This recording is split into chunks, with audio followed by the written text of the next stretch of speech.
Hey guys, yeah, another finger here on YouTube. So today I would like to share with you 5 things a lot of Taiwanese people cannot live without. Of course, this is a bit of an exaggeration, but if you've ever been to Taiwan or if you ever met someone from Taiwan, you'd probably notice that a lot of us do bring these things around with us all the time, or we always have them in our house, and they might not be as commonly seen or commonly used in other countries. So without further ado, this is the first item we have today. If you can't tell what it is, let me show you. So it's basically a cup holder for our boba tea. If you didn't know, boba tea is invented in Taiwan and it's super popular, and a lot of Taiwanese people drink them all the time as well. And the drink shops used to provide plastic bags for you to carry your boba tea around, but about 2 or 3 years ago, there was a policy banning all the plastic bags in the drink shops, so now you no longer get them from the shops, which is why after this policy, these products just suddenly became really popular. Almost everyone has to have one, and we usually just bring them in our bags everywhere, so in case we ever want to buy a drink, we will have something to carry our drinks around. As far as I know, I think it was invented in Taiwan, and it was invented specifically in response to this policy. Now, I do know that cup holders have been around forever, but usually you would have to hold them like this, so it's without handles. But now these ones that we have in Taiwan do come with handle, which in my opinion is just the most convenient invention ever. So if you ever visit Taiwan, I do definitely recommend you to get one of these for yourself as a souvenir. Another thing that comes with the trend are these reusable straws. I do not own one myself, but I'm going to show you a picture. So they're basically these reusable straws that you can use them and then wash them and then use them again and again. So along with the policy that bans the plastic bags, they're also banning plastic straws in many restaurants, which is why it has also been popular for Taiwanese people to buy these reusable straws. Though I don't think they're as popular as the cup holders, because if you have to wash them every time you use them, obviously it's a bit more difficult to bring them around with you all the time. But nonetheless, I still think it's a pretty cool invention and would like to give at least an honorable mention in this video. The next thing I'd like to show you is this cooking device that's very commonly seen in most Taiwanese households. It's called 电锅. I don't think there's a direct translation in English. You might think that it looks a bit like a rice cooker, but it isn't. Of course, this can also be used to cook rice, but it can do so much more than that. You can use it to steam all kinds of dishes, from fish to eggs to potatoes. You can heat up dishes from your fridge. You can also keep food warm inside without heating them. All you need to do is to place your dish, including the plates, in, add some water, the amount depends on which dish you're heating, and let it do its work.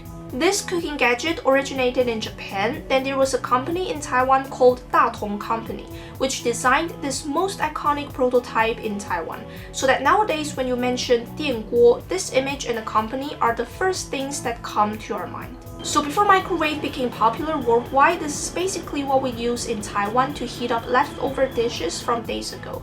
And actually, it is also better fitting for our traditional dishes and eating habits than microwaves. So it used to be a must-have in every household, perhaps not today because it is way more popular to eat out rather than cooking at home nowadays. But even for a lot of students who are studying abroad, they would consider bringing one of these smaller ones with them, or they would ask someone to send one to where they live. So personally, when I was going to Sweden as an exchange student, several of my friends together bought me one of those really small one for just one serving so that I could bring it to Sweden with me.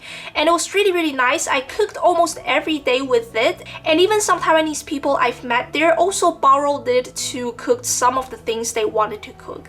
So the next one on the list is actually behind me this whole time. As you can see, it's called a dehumidifier. So this one might not be a must-have for every household, but just personally, I think that it's really needed everywhere in Taiwan, just because the humidity here is just so extremely high to a point where it's unbearable. And you would even hear stories from many people that there are mushrooms growing in their house when the humidity is too high.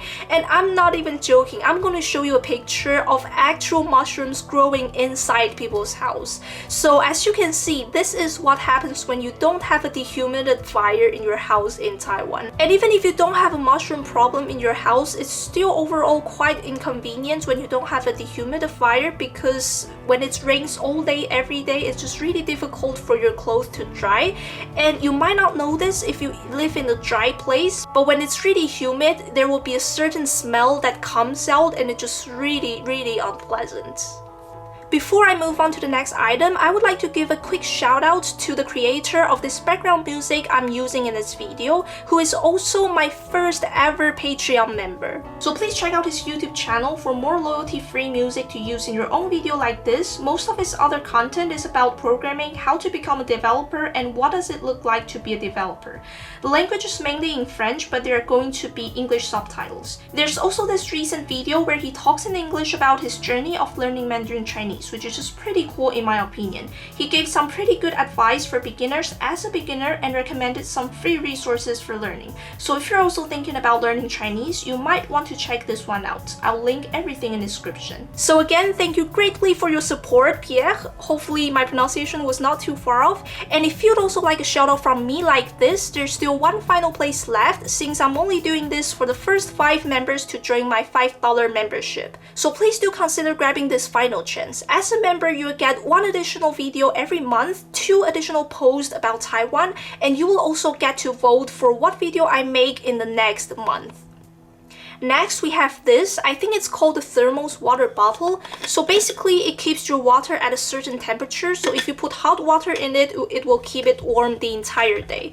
So previously, in my other video, I've mentioned that Taiwanese people, we like to drink warm water because the traditional belief is that warm water is good for your body, it's good for your health. So a lot of people like to bring hot water or warm water with this bottle and bring it with us when we go to school or when we go to work, so that we can have our hot water supply the entire day. Now this might not just be a thing in Taiwan, because when I was studying abroad, I've also seen several other of my Asian classmates doing the same as well. So they're bringing this type of water bottle with them all day every day, so this might also be quite common in other Asian countries as well. So here I would also like to share a story that happened when I was studying abroad. So we don't just put hot water in it, sometimes we also put a tea bag in it to add some flavor. But sometimes it's really difficult to get the tea bag out once it's in if there's no strings attached. So what I would do is that I would usually bring a pair of chopsticks with me, and then I would use the chopsticks to remove the tea bag like this. And then once my teacher saw it, she was from the United Kingdom, and she was just really amazed at the way I used chopsticks to remove the tea bag out of the water bottle. This final one is kind of a joke, but sadly not really. So basically, we don't seem to have enough power to use in Taiwan right now. So we have power shortage and blackouts so frequently. Last year it happened at least 2 or 3 times, and this year, just last week, it happened again. So everybody is super mad at the power company, but there's really nothing much we could do. The only thing we could do is to prepare flashlights in our house just in case. And recently, a lot of people are also looking into uninterruptible power supplies, which are quite popular on the internet. So yeah, apparently if you live in Taiwan in 2022, you cannot live without these, because who knows, we could have another major blackout anytime soon. So those were the 5 things Taiwanese people cannot live without. Please also leave a comment and let me know what are some things people from your countries cannot live without. Please leave a like if you enjoyed the video, and please subscribe if you want to know more about Taiwan. Thank you so much for watching, and I'll see you in the next video.